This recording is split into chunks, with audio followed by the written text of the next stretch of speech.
សូមស្វាគមន៍ក្នុងការចូលមកកាន់ Channel OBN Unlock បាទថ្ងៃនេះខ្ញុំមាន Oppo A12 វាលោតផ្ទាំងពាណិជ្ជកម្មបាទលោត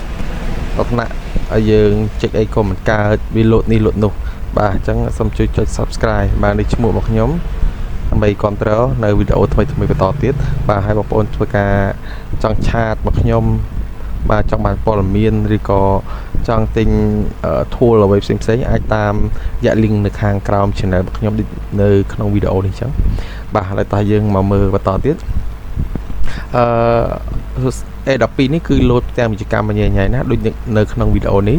ដូចបងប្អូនបានឃើញហើយបាទគឺយើងចុចអីក៏មិនកើតឲ្យតែបើកអ៊ីនធឺណិតគឺលោតមករញ៉េរញ៉ៃតែម្ដងអញ្ចឹងថាយើងចុចអីមិនកើតតែម្ដងណា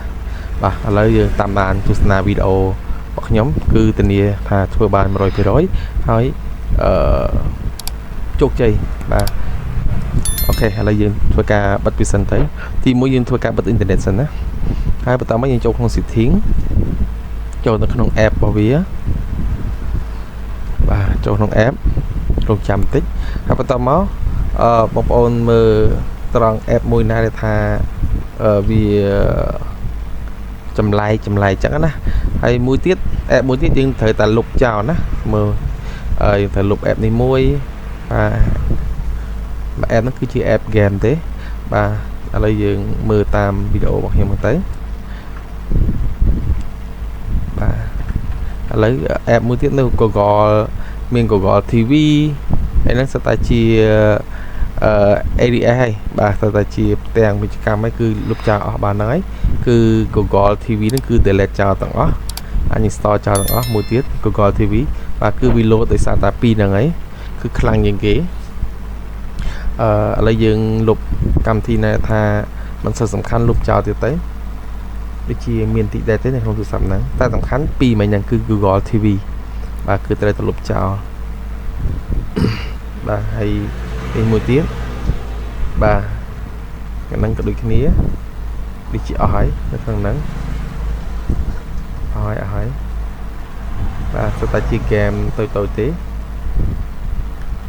បាទសុទ្ធតែជាហ្គេមតូចបាទបន្តមកយើងបើយើងក៏លេខមើលម្ដងទៀតប្រឌិតវាបានត្រឹមត្រូវបាទសុទ្ធតែជាហ្គេមតូចវាអត់ជាបញ្ហាទេបាទនេះជាអស់ហើយមើលទៅបាទវាអត់ជាបញ្ហាទេឥឡូវយើងធ្វើការថយក្រោយសិនយើង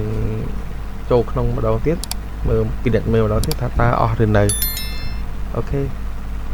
ដូចជាអស់ហើយអត់មានអីទេបាទដូចជាអស់ហើយតោះឥឡូវយើងចូលមកក្នុងឥឡូវយើងបើកអ៊ីនធឺណិតសិនចូលមកក្នុងនេះមកបាទដូចនេះអញ្ចឹងវាថា DNS នេះមក private មកអញ្ចឹងយកពាក្យខាងក្រោមពីវាយអក្សរតាមខ្ញុំមកគឺ dns.adgot.com បាទវាយដូចរបស់ខ្ញុំហ្នឹងមកបន្តមកយើងធ្វើការ save បាទត្រឹមត្រូវហើយយើងធ្វើការ save បាទបន្តពី save ហើយយើងថយវិញមកបាទគឺជាការស្រេចហើយឥឡូវយើងចូលទៅបិទអ៊ីនធឺណិតមួយហើយចូលធ្វើការ restart ទូរស័ព្ទឡើងមួយគឺជាការស្រេចបាទឥឡូវយើងរងចាំតិចទៅដើម្បីឲ្យធ្វើឲ្យទូរស័ព្ទធ្វើការបើកឲ្យវិញហើយយើងតេស្តម្ដងទៀតថាតើលោតពាណិជ្ជកម្មនៅអត់បាទឥឡូវទូរស័ព្ទយើងបើកចេញធម្មតាហើយឥឡូវយើងមកបើកអ៊ីនធឺណិតមកហើយធ្វើការតេស្តវាម្ដងទៀតបាទជាអត់លោតទេឃើញថាជោគជ័យហើយ